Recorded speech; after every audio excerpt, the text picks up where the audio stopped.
நூற்றுக்கணக்கான ஏக்கர் விவசாய நிலங்களை, மிகப்பெரிய நீர்நிலைகளை, ஆயிரக்கணக்கான வீடுகளை, அவங்களோட வாழ்வாதாரத்தை அழிச்சிட்டு அந்த இடத்துல தான் ஏர்போர்ட் கட்டியே ஆகணும்னு என்ன சார் அவசியம் இருக்கு? அப்புறம் எப்படி சார் நீங்க உங்களை மக்களின் முதல்வர்னு நான் கூசாம சொல்றீங்க?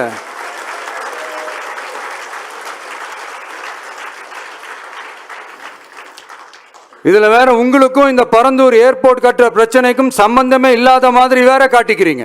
ஆனா ஏர்போர்ட்டுக்காக பரந்தூரை பரிந்துரை செஞ்சது உங்க கவர்மெண்ட் தான் ஒன்றிய விமான போக்குவரத்து துறை அமைச்சர் சில மாதங்களுக்கு முன்னாடி சென்னை வந்திருந்தப்போ சொன்னார்.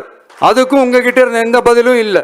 இந்த சூழ்நிலையில பரந்தூர் விமான நிலைய பணிகளுக்காக விவசாய நிலங்களை கையகப்படுத்த கடந்த 25/6/2025 அன்னைக்கு உங்க கவர்மெண்ட் தான் அரசாணை பிறப்பிச்சிருக்கு.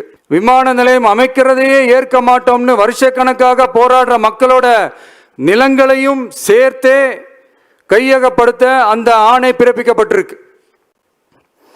விவசாயிகளோட கண்ணீரை துடைக்க வேண்டிய தமிழ்நாடு அரசு அவங்களோட கண்ணில் குத்துறதாகவே இருக்கு இந்த ஜீவோ. இதெல்லாம் உங்களுக்கு தெரிஞ்சுதான் நடக்குதா? உங்க ஒப்புதலோடு தான் நடக்குதா? தெரியல, பதிலும் தெரியல.